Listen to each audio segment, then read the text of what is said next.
Existe um vazio dentro de você, uma fenda na alma que teima em persistir, um buraco negro que suga toda a luz, toda a alegria, um espaço oco que nenhuma conquista consegue preencher.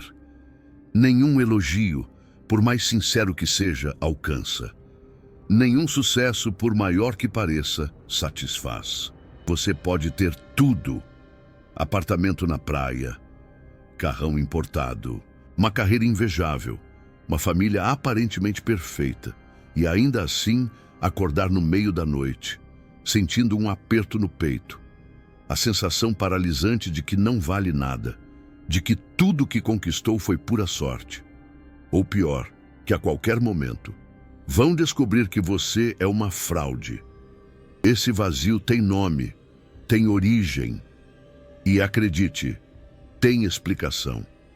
Carl Jung, um dos maiores psicólogos da história, dedicou grande parte de sua obra a entender como pais com traços narcisistas destroem a autoestima e o senso de valor dos filhos. E o que ele descobriu é, ao mesmo tempo, devastador e libertador, doloroso, porque mostra que o dano é profundo, quase irreparável, iluminador, porque revela que a cura é sim possível e está ao seu alcance. 3 estudos internacionais, publicados em 2023, confirmaram o que Jung já intuía décadas atrás. Filhos de pais com comportamentos egocêntricos desenvolvem danos permanentes na autoestima. Eles crescem sentindo, no fundo da alma, que não merecem existir, que ocupam espaço demais, que são fundamentalmente defeituosos, que são um erro. E o pior de tudo é que eles não sabem por que se sentem assim. Acham que nasceram assim, que essa sensação faz parte de quem eles são. Não percebem a influência, não enxergam que foram programados, condicionados a se sentirem sem valor. Hoje, vou revelar os 6 mecanismos invisíveis que pais com traços narcisistas usam inconscientemente para minar e destruir o senso de valor dos filhos. Vou explicar exatamente como cada mecanismo funciona. E o mais importante, vou mostrar o que Carl Jung descobriu sobre como reconstruir o valor que foi roubado, lentamente, pacientemente.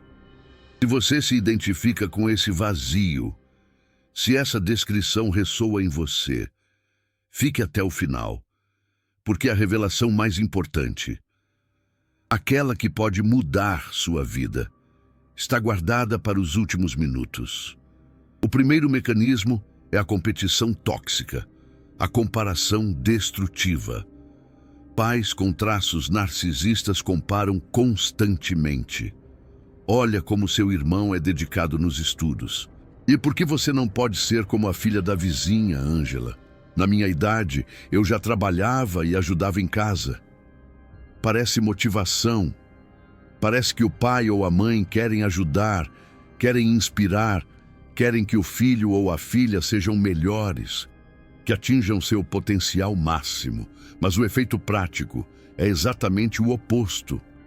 Cada comparação, cada frase aparentemente inofensiva, diz à criança, de forma implícita, que ela não é suficiente, exatamente como ela é, que precisa ser outra pessoa, imitar alguém para ter algum valor, que quem ela é simplesmente não serve. E a criança internaliza essa mensagem. Ela começa a se comparar obsessivamente com os colegas da escola, com celebridades da internet, com versões idealizadas de si mesma, que na realidade nunca existirão. E sempre perde a comparação. Sempre. Porque não importa o que ela faça, o quão duro ela se esforce, sempre existirá alguém melhor, mais inteligente, mais bonito, mais bem-sucedido. E se o padrão de valor, se a régua para medir seu valor, é ser sempre melhor que todos, ela nunca terá valor. estará condenada a uma busca insaciável. Jung chamou isso de identificação com um ideal impossível.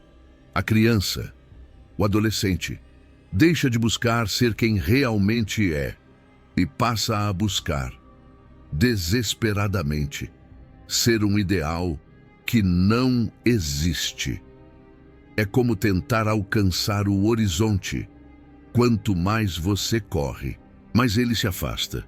Uma busca vã, sem fim. Deixe eu te contar a história do Rafael. Rafael tinha 11 anos, quando o pai começou a compará-lo, constantemente, com o primo mais velho. O primo era atleta, tirava notas altas, era popular, tinha tudo, era exatamente tudo que o pai do Rafael queria que o Rafael fosse. Mas Rafael era diferente. Gostava de desenhar, era introspectivo, preferia livros a esportes. Tinha poucos amigos, mas amigos de verdade, amigos profundos. O pai, infelizmente, não via valor nisso. Toda semana era a mesma tortura. O primo ganhou mais um troféu. O primo passou na faculdade de medicina. O primo está namorando uma menina linda. E Rafael encolhia, se fechava em si mesmo. Cada comparação era como uma facada. Cada elogio ao primo era uma crítica direta a ele. Aos 40 anos, Rafael era um artista, reconhecido internacionalmente. Tinha exposições em galerias importantes. Tinha criado uma vida que combinava perfeitamente com quem ele era de verdade. Mas, incrivelmente, ainda sentia o vazio, ainda acordava com a sensação de que não era suficiente, ainda se comparava obsessivamente com outros artistas, ainda achava, no fundo, que suas conquistas eram insignificantes, que não valiam nada. Na terapia, Rafael precisou confrontar a voz do pai, a voz que ainda o comparava, que ainda dizia, insistentemente, que ele deveria ser diferente, que ainda desvalorizava tudo que ele tinha construído com tanto esforço. E precisou criar uma nova voz, uma voz interna, que reconhecia seu caminho único, que celebrava suas escolhas, e via valor em quem ele era, não em quem ele deveria ser. O segundo mecanismo, tão destrutivo quanto o primeiro, e é a reprovação constante, a crítica crônica. Pais com traços narcisistas criticam tudo: a forma como você come, a forma como você fala, a forma como você anda, a forma como você respira. Nada nunca está bom, nada nunca é suficiente. Sempre existe algo para corrigir, sempre existe algo errado com você.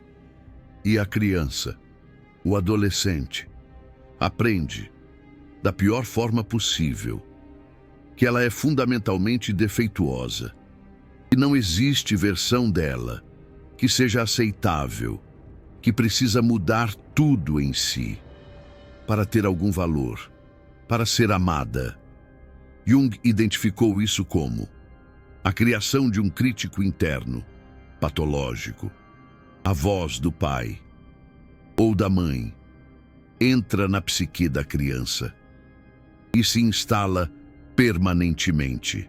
E essa voz continua criticando implacavelmente, para sempre, mesmo quando o pai morre, mesmo quando a criança vira adulto, mesmo quando não existe mais ninguém criticando de fora. O crítico interno, o algoz interno, faz o trabalho sozinho, com uma crueldade infinita. Pesquisadores confirmam isso.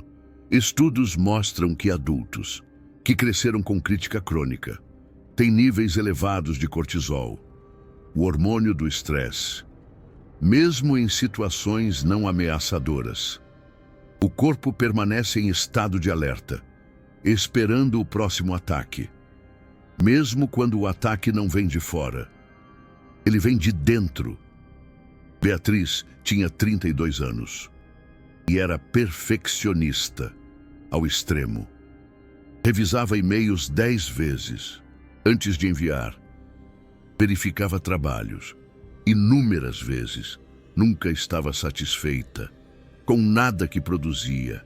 Parecia dedicação, parecia profissionalismo, mas na verdade era puro terror.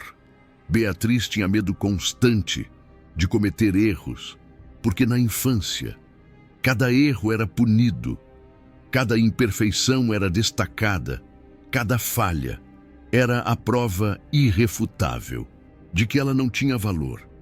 O pai de Beatriz nunca bateu nela, nunca gritou. Ele apenas criticava, calmamente, consistentemente, implacavelmente. Esse prato não está bem lavado. Esse quarto não está bem arrumado. Essa nota não é suficiente. Esse desenho não está bonito. E Beatriz internalizou. Ela se tornou a própria crítica. Fazia com ela mesma exatamente o que o pai fazia. E o pai nem precisava mais estar presente. Ela já fazia o trabalho por ele. Na terapia, Beatriz descobriu que o perfeccionismo era uma prisão. Ela achava, ingenuamente, que se fizesse tudo perfeito, finalmente teria valor. Mas a perfeição não existe. É uma ilusão. Então, ela nunca tinha valor. Estava sempre em falta. A cura começou a surgir quando Beatriz aprendeu a tolerar a imperfeição, a entregar trabalhos que eram bons o suficiente, a aceitar que erros fazem parte da vida e que errar não significa não ter valor, não a diminui, não a torna menos merecedora de amor. O terceiro mecanismo talvez seja o mais invisível de todos, porque não envolve ação, mas sim a ausência. O pai ou a mãe que está fisicamente presente, mas emocionalmente ausente, que não pergunta como foi seu dia, que não se interessa pelos seus sonhos, que olha através de você, como se você fosse transparente, como se você não existisse. A criança, que sofre negligência emocional, aprende algo devastador, que ecoará por toda a sua vida. Aprende que ela não é importante o suficiente para ser notada, que seus sentimentos não importam, que sua existência é irrelevante, que ela não tem voz. E isso destrói o senso de valor, de uma forma ainda mais profunda. E a crítica, por que a crítica? Pelo menos, reconhece que você existe. A negligência, a ausência, diz que você nem sequer existe, que é um fantasma. Carl Jung escreveu extensivamente sobre a necessidade do espelhamento na infância. A criança precisa ver nos olhos dos pais que ela é real, que ela é importante, que ela merece atenção. Quando isso não acontece, a criança desenvolve o que Carl Jung chamou de self-fragmentado. Ela não consegue formar uma noção sólida de quem ela é, porque ninguém nunca refletiu isso para ela. Rafael era o quarto filho de 5. Os pais estavam sempre ocupados, com o trabalho, com os outros filhos, com os próprios problemas. Rafael aprendeu cedo que ninguém tinha tempo para ele. Ele cuidava de si mesmo, resolvia os próprios problemas. Não incomodava, parecia independência, parecia maturidade. Era sobrevivência. Aos 38 anos, Rafael era incapaz de pedir ajuda, incapaz de expressar necessidades, incapaz de acreditar que alguém se importava com ele. E o vazio era constante. A sensação de ser invisível, de não importar, de poder desaparecer e ninguém notar. Na terapia, Rafael precisou aprender a ser visto, a pedir atenção, a acreditar que suas necessidades eram legítimas. Foi um processo lento, porque a programação era profunda.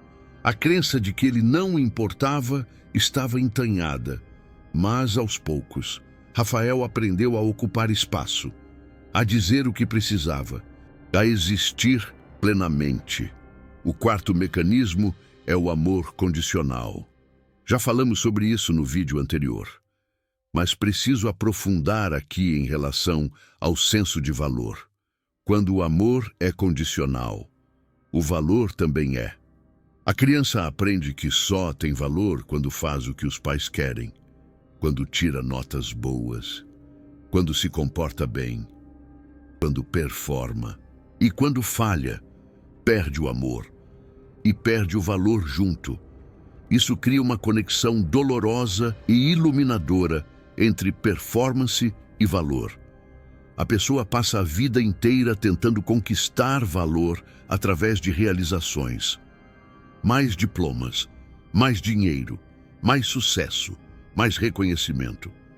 Mas nunca é suficiente, porque o valor conquistado não é valor real. É valor emprestado. É valor que precisa ser renovado constantemente através de mais conquistas. Carl Jung chamou isso de inflação do ego. O ego cresce para compensar o vazio no self. A pessoa se identifica com suas conquistas. Ela é suas conquistas. E quando falha, ela desmorona. Porque sem as conquistas, não sobra nada. Estudos recentes de neurociência mostram que pessoas criadas com amor condicional têm ativação diferente do sistema de recompensa cerebral. Elas precisam de doses cada vez maiores de validação para sentir o mesmo nível de satisfação. É exatamente como uma adição. Patrícia era uma executiva de sucesso. Aos 45 anos, tinha tudo. Cargo importante, salário alto, reconhecimento profissional, e estava completamente vazia. Cada promoção dava um alívio temporário, alguns dias de sensação de valor. Depois voltava o vazio, e ela precisava buscar a próxima conquista. Os pais de Patrícia eram muito claros. Amor era para quem merecia, e merecer significava realizar, significava ser a melhor, significava nunca falhar. Patrícia nunca falhou.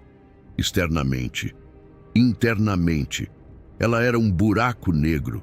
Na terapia, Patrícia precisou confrontar algo aterrorizante. Ela precisou se perguntar: quem eu sou sem minhas conquistas? E a resposta inicial foi: ninguém, nada, vazio.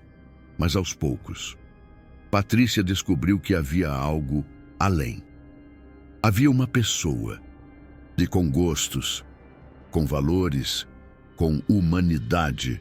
Uma pessoa que tinha valor apenas por existir, não por realizar. Essa descoberta mudou tudo. O quinto mecanismo é a projeção da sombra.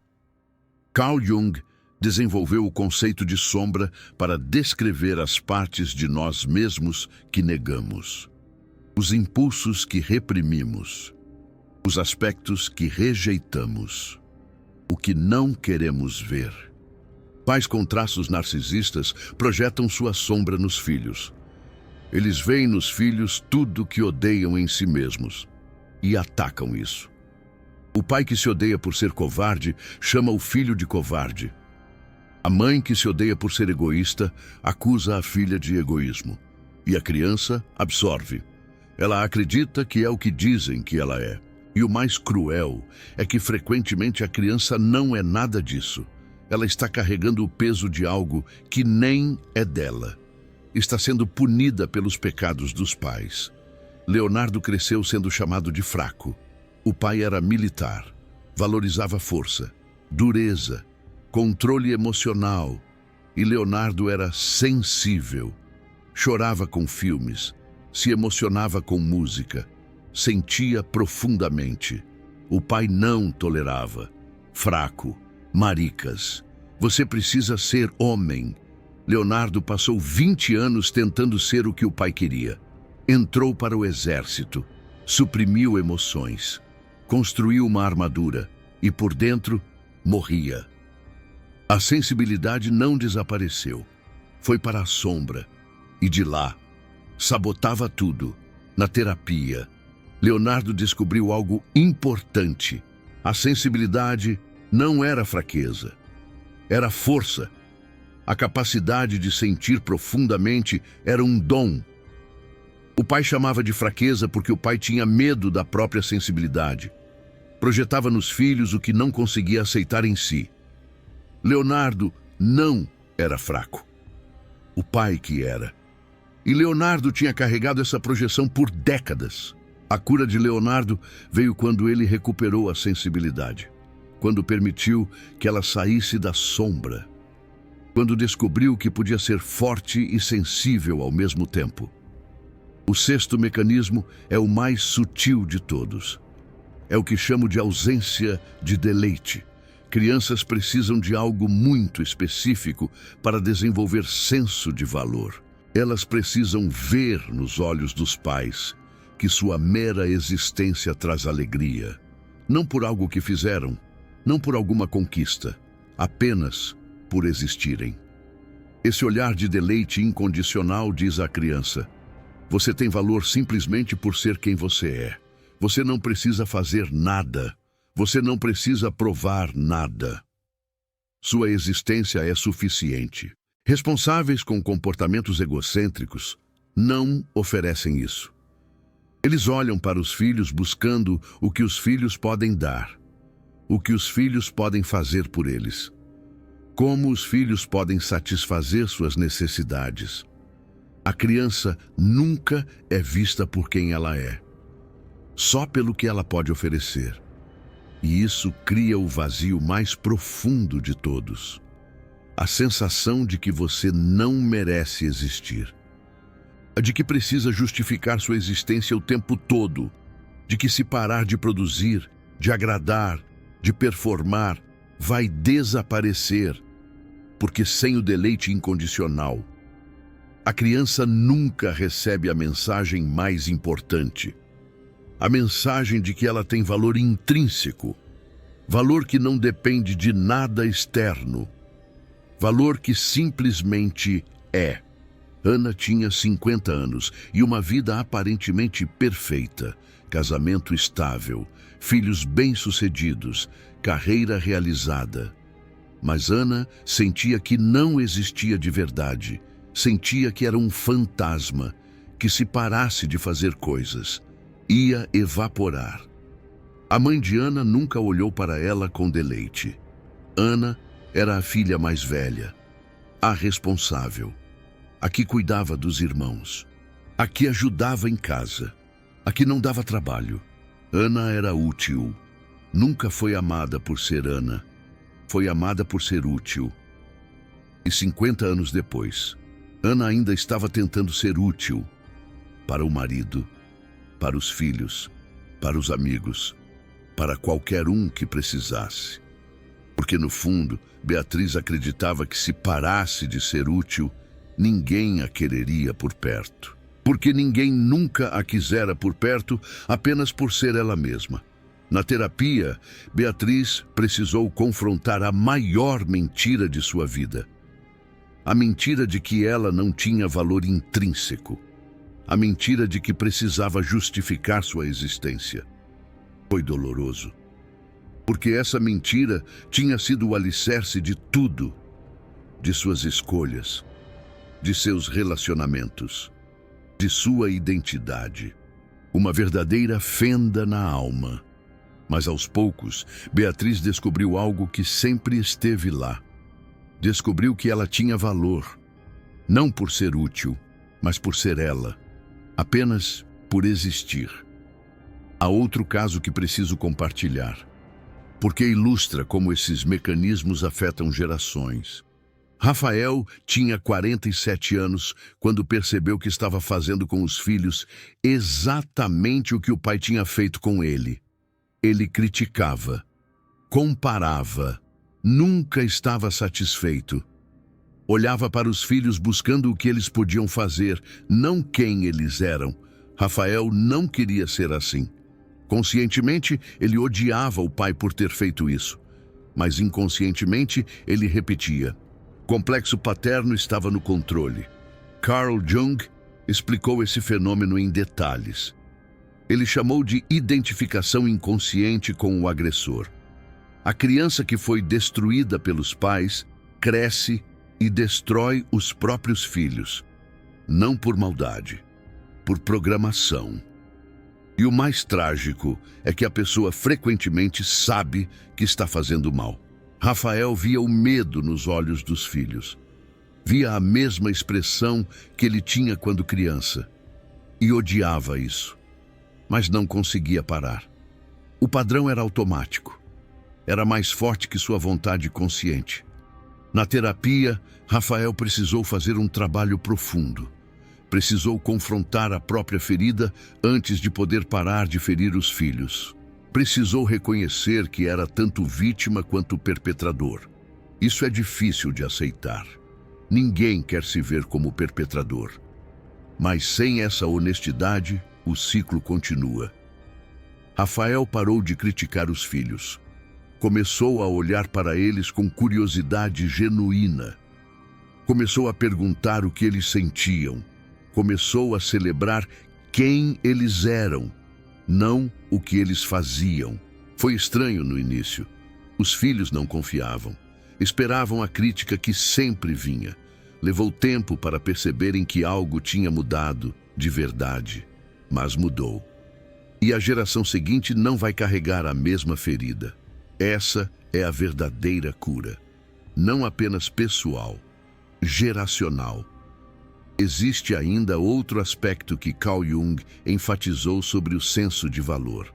Quando uma criança cresce sem valor intrínseco, ela desenvolve o que ele chamou de valor utilitário. Ela só tem valor quando é útil para alguém, quando produz, quando serve. E isso a torna extremamente vulnerável à exploração. Pessoas que cresceram sem valor intrínseco frequentemente acabam em relacionamentos abusivos, em empregos exploradores, em situações onde são usadas, porque elas não sabem que merecem melhor. Elas acham que ser usada é normal. Elas acham que precisam agradecer por qualquer migalha de atenção que recebem. Mariana ficou em um casamento abusivo por 15 anos. O marido a diminuía constantemente, a isolava dos amigos, controlava seu dinheiro, e Mariana achava que era sortuda por ter alguém. Achava que ninguém mais ia querer ela. Achava que o pouco que recebia era mais do que merecia. Porque a mãe de Mariana nunca olhou para ela com deleite. Nunca disse que ela tinha valor. Nunca fez Mariana sentir que merecia existir. Quando finalmente saiu do casamento, Mariana descobriu algo chocante. Descobriu que ela merecia mais. Descobriu que ser tratada com respeito não era luxo, era direito básico. Descobriu que seu valor não dependia de ter alguém ao lado. Essa descoberta levou anos, porque a programação era profunda. Mas aconteceu. E quando aconteceu, Mariana nunca mais permitiu ser tratada daquela forma, porque finalmente sabia que valia mais. Há ainda um aspecto neurológico importante que preciso mencionar. Pesquisas recentes mostram que a ausência de validação parental na infância afeta fisicamente o cérebro. Áreas relacionadas à autoestima e autoimagem ficam subdesenvolvidas. Conexões neurais que deveriam existir não se formam.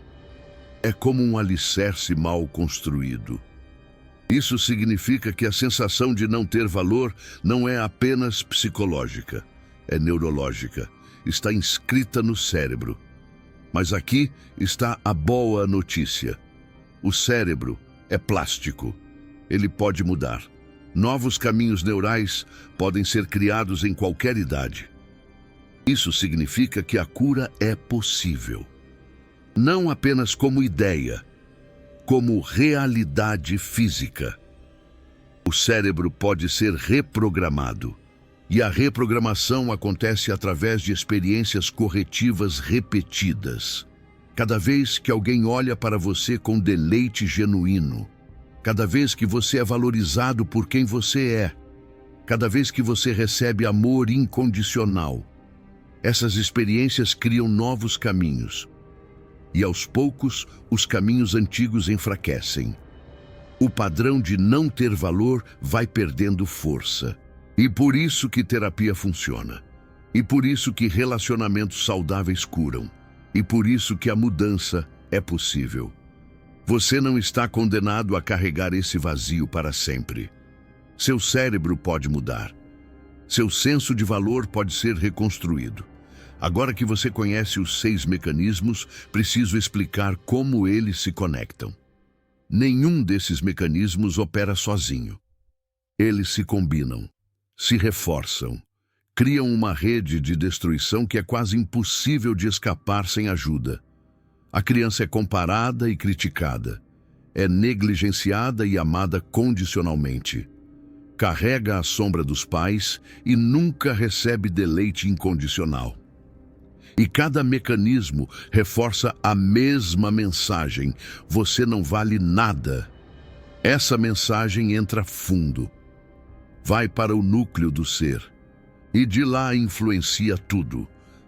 Cada escolha, cada relacionamento, cada pensamento sobre si mesmo. Carl Jung chamou isso de ferida narcísica primária. Uma ferida tão profunda que molda toda a estrutura da personalidade. A pessoa não tem uma ferida. A pessoa é construída em torno da ferida. Mas aqui está a boa notícia. A ferida pode ser curada. O valor pode ser reconstruído. A mensagem pode ser substituída. Carl Jung dedicou a segunda metade de sua carreira a desenvolver métodos para isso. Ele chamou o processo de individuação. É o caminho de volta para o self verdadeiro. O primeiro passo é reconhecer a programação. Você precisa ver claramente que a sensação de não ter valor não nasceu com você. Foi implantada. Você precisa identificar qual dos 6 mecanismos foi usado. E provavelmente foi mais de um. Esse reconhecimento já muda tudo. Porque quando você vê a programação, ela perde parte do poder. Ela deixa de ser verdade absoluta e passa a ser uma mentira que foi contada tantas vezes que pareceu verdade. O segundo passo é o luto. Você precisa fazer luto pela infância que não teve, pelo amor incondicional que nunca recebeu, pelo deleite que nunca viu nos olhos dos seus pais. Esse luto é doloroso. Muitas pessoas resistem. Preferem continuar acreditando que seus responsáveis fizeram o melhor que podiam. Preferem não confrontar a realidade. Mas sem luto não existe cura. Você precisa reconhecer o que perdeu, antes de poder reconstruir. O terceiro passo é a ressignificação parental. Você não pode mudar o passado. Não pode receber de seus pais ou responsáveis o que eles não puderam dar. Mas você pode dar isso a si mesmo. Agora, ressignificação parental significa olhar para si mesmo com um deleite incondicional. Significa dizer para si mesmo: você tem valor simplesmente por existir. Significa parar de condicionar o amor próprio à performance. Parar de condicionar o afeto ao seu desempenho. No início, parece falso. Parece que você está mentindo para si mesmo. Mas com a prática, a nova mensagem começa a ganhar força. Começa a competir com a programação antiga. Começa a criar novos caminhos neurais, novas conexões em seu cérebro. O quarto passo é o confronto com a sombra. Lembra da projeção dos seus pais ou responsáveis? As partes de você que foram atacadas e banidas? Elas estão na sombra e precisam ser resgatadas. Isso significa recuperar a sensibilidade que foi chamada de fraqueza. recuperar os sonhos que foram ridicularizados, recuperar as partes de você que seus pais ou responsáveis não queriam ver, as partes de você que eram inconvenientes para eles. A integração da sombra não é fácil. Essas partes foram banidas por uma razão. Trazê-las de volta ativa medo, ativa vergonha, ativa a voz dos seus pais gritando que você está errado, a voz dos seus responsáveis ecoando em sua mente. Mas é necessário, porque o valor completo só vem da integração completa. Você não pode ter valor enquanto rejeita partes de si mesmo, como se estivesse amputando sua própria alma. O quinto passo é a escolha consciente repetida. Conhecimento não basta. Insight não basta. Você precisa agir diferente, todos os dias. E isso significa escolher não se comparar quando a compulsão vier. Significa escolher tolerar a imperfeição quando o perfeccionismo atacar. Significa escolher pedir ajuda quando a negligência internalizada disser que você não merece atenção. Quando aquela vozinha disser que você não é merecedor de cuidado. Cada escolha diferente enfraquece a programação e fortalece o novo padrão. Leva tempo, leva prática, leva paciência, muita paciência. Mas é possível, é absolutamente possível. Há um exercício prático que ajuda nesse processo. Todos os dias de manhã, olhe para si mesmo no espelho e diga em voz alta: eu tenho valor, não por algo que fiz, por quem eu sou. No início, vai parecer ridículo. A voz interna vai zombar. Vai dizer que você está mentindo. Vai dizer que é bobagem, uma grande besteira. Ignore a voz. Ela é a voz dos seus pais ou responsáveis. Ela é a programação antiga tentando se manter. A todo custo, continue dizendo, todos os dias, mesmo quando parece falso, mesmo quando a voz ri, mesmo quando você não acredita. Porque, com o tempo, algo muda. A nova mensagem começa a criar raízes, começa a competir com a antiga, começa a ganhar força, começa a se solidificar dentro de você. E um dia você vai olhar no espelho e acreditar. Vai sentir no corpo que tem valor. Vai saber, não apenas pensar que merece existir, que é digno de estar aqui. Esse dia muda tudo. Outro exercício importante é fazer uma lista. Escreva todas as formas em que você foi convencido de que não tinha valor. Cada comparação, cada crítica, cada momento de negligência, cada condição imposta para receber amor. Depois, ao lado de cada item, escreva a verdade. Se o seu pai ou sua mãe comparavam você com o irmão, escreva: eu tenho meu próprio caminho. A comparação não mede valor. Se a sua mãe criticava tudo, escreva: errar é humano. A imperfeição não diminui meu valor. Se você era negligenciado, escreva: eu merecia atenção. A negligência era falha deles, não minha. Era uma incapacidade deles, não um reflexo seu.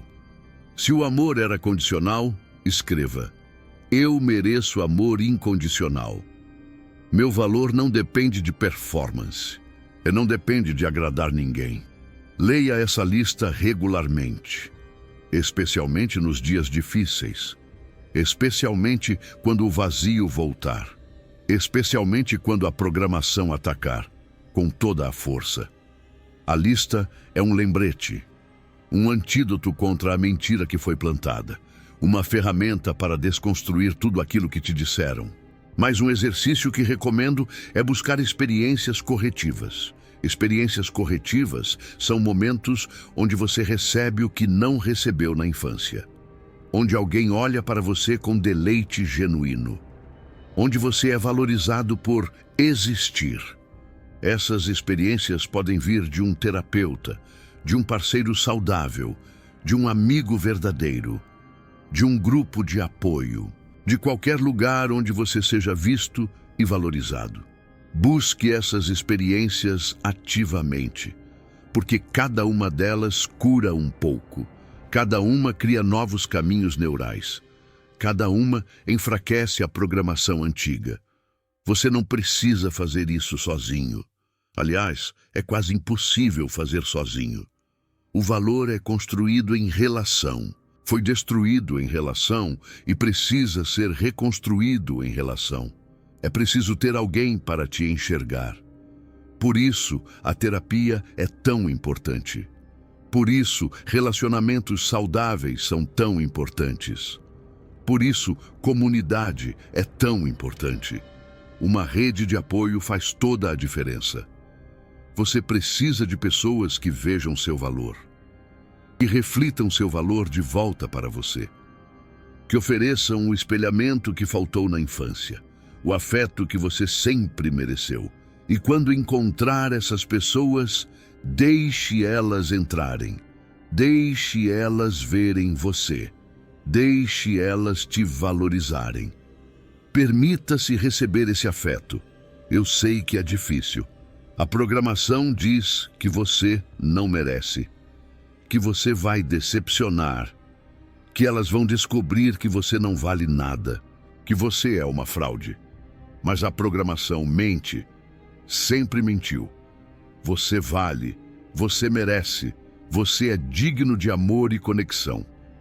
E aqui está a revelação mais importante. O valor que você busca nunca esteve fora. Nunca esteve nas conquistas. Nunca esteve na aprovação dos outros. Nunca esteve em ser melhor que ninguém. O valor sempre esteve dentro. Você nasceu com ele. Ele é parte de você, tão fundamental quanto sua respiração. Seus pais ou responsáveis não destruíram seu valor. Eles apenas te convenceram de que você não tinha. Te cegaram para o que sempre esteve lá. Te impediram de ver a sua própria luz. A cura não é criar valor, é redescobrir o valor que sempre existiu. Carl Jung chamou isso de reconexão com o self, o centro da psique que existe antes de qualquer condicionamento, antes de qualquer programação, antes de qualquer ferida. A essência que reside em cada um de nós. Esse self nunca foi danificado.